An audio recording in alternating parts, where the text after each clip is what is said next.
Hey, good morning. As we can see,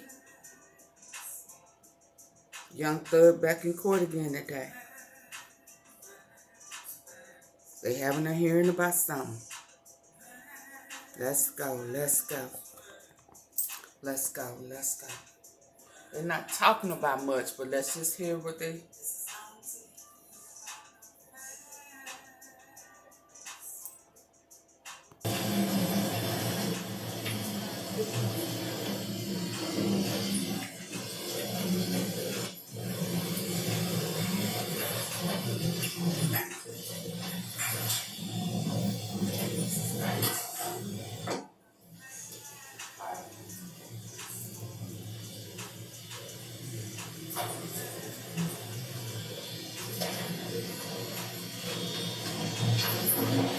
It's live, y'all.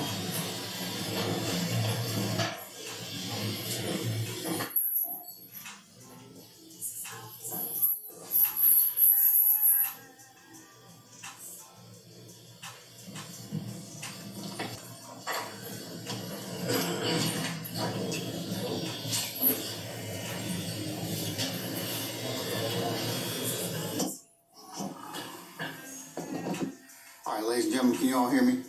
Yes, sir. All right, wonderful. Okay, all right, good morning, everybody.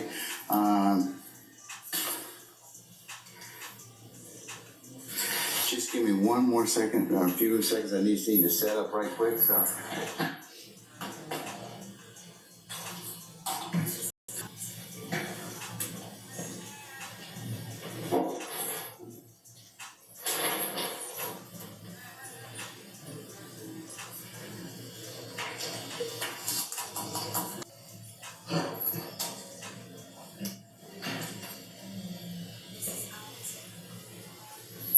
Dang, I wonder how he feel knowing that his whole, well, not his whole camp, but just about everybody that was under his organization done took a plea or done, left him to hold the bag. I guess that's what happens when you the leader.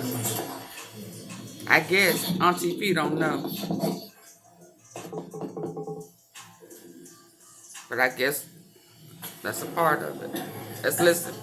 Hey, Christina.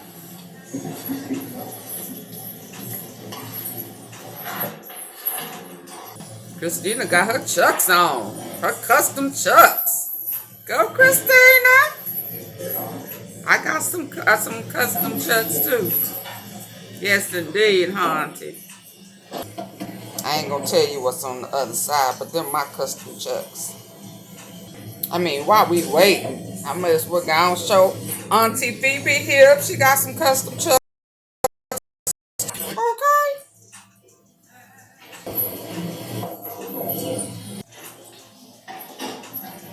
All right, folks, good morning again. We're here back on the record in the matter of the state of Georgia versus several individuals in 22 SC 183572.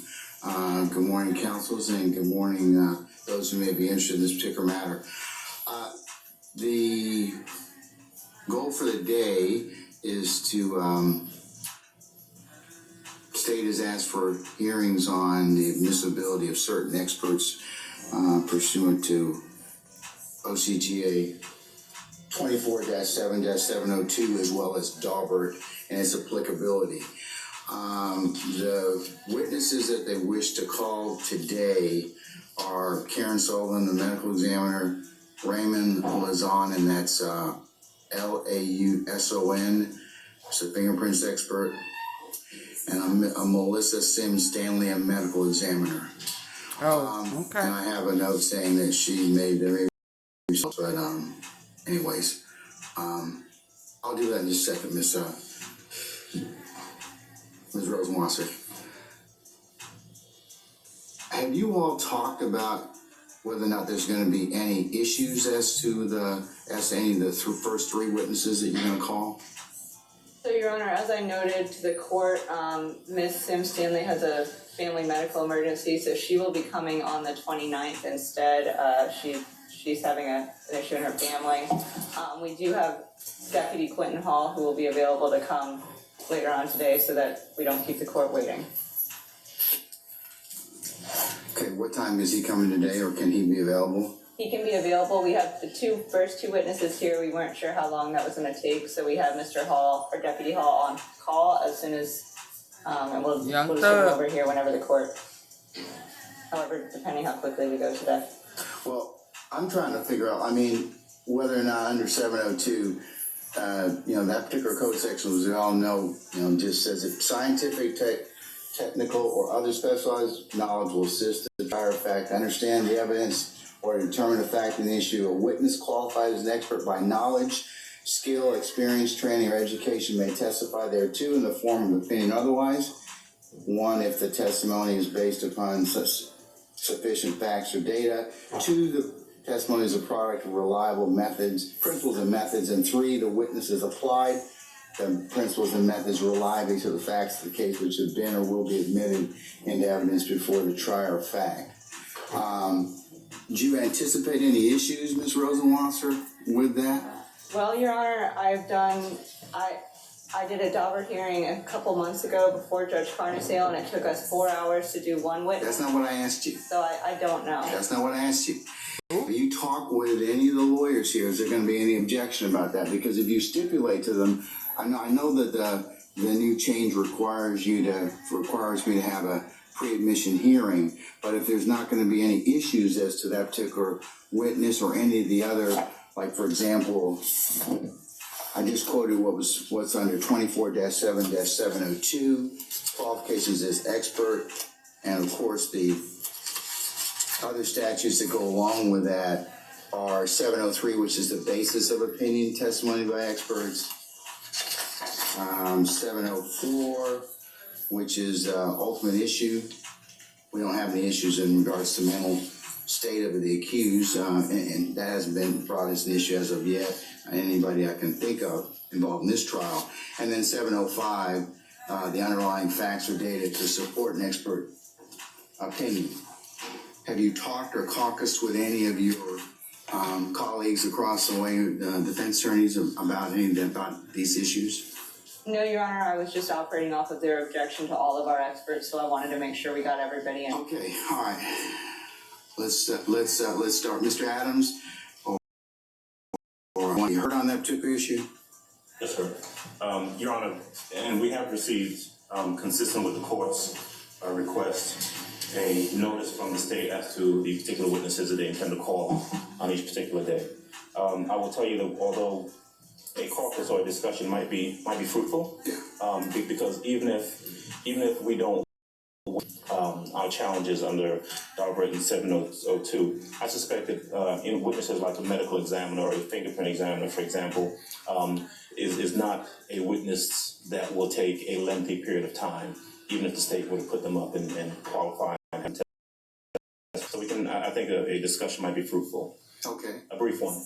All right. Can I also add that Madam Prosecutor has been very forthcoming, and she did indicate to us this morning that Quentin Hall, who was originally scheduled for December 20th, is a DeKalb jail gangs expert that was expected to come tomorrow. She indicated that based on Dr. Melissa Sims Stanley not being available today, might try to fill the time with that witness.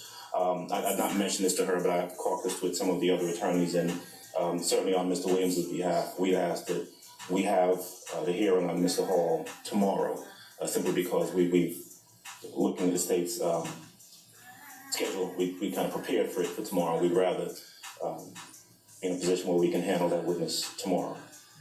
But that's all we have on behalf of Mr. Williams. All right, anybody else, we'll take any other lawyers who wish to be heard on the issue of expert or Daubert issues related to this? Today or? Yes. I mean, but consistent with what I just indicated, Mr. Harvey, I mean, in terms of the witnesses that that should not, are more our garden variety customary witnesses that, I mean, unless you have some specific objection about those. I mean, the gang experts, I certainly know you'll want to have a full and fair hearing in regards to that. I fully suspect that those particular folks will probably take a little while, but. And when you refer to garden variety, for example. Medical examiner, fingerprints. Dr. Sullivan, the forensic medical chemist. examiner. To date, I understand that there was another tranche of discovery that we received on Friday. But I'm unaware that with regard to the counts, the predicate acts and the counts in the indictment with regard to Mr. Nichols, we have not, I haven't seen it yet. It may be there, but we just checked. We hadn't gotten an autopsy report in our case. Autopsy on who? So I want to, Okay, so you're saying you don't have the autopsy report? right.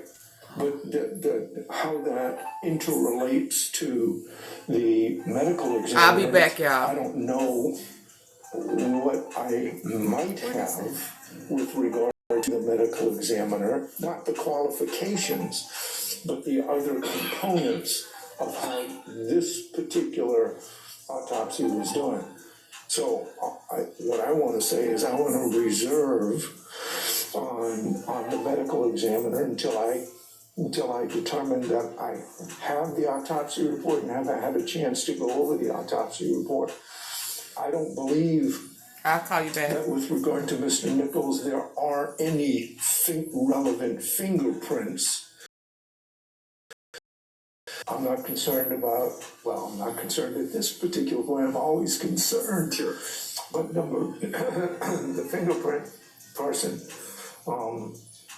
and the other medical, I'll be back, y'all. we just, Once the witnesses, We have it, I can show you right here. once the Link and we can. witnesses come and we get past the preliminary stuff, I'll be back today. Okay, y'all. It's on and popping. So there's various autopsies. There's various autopsy reports.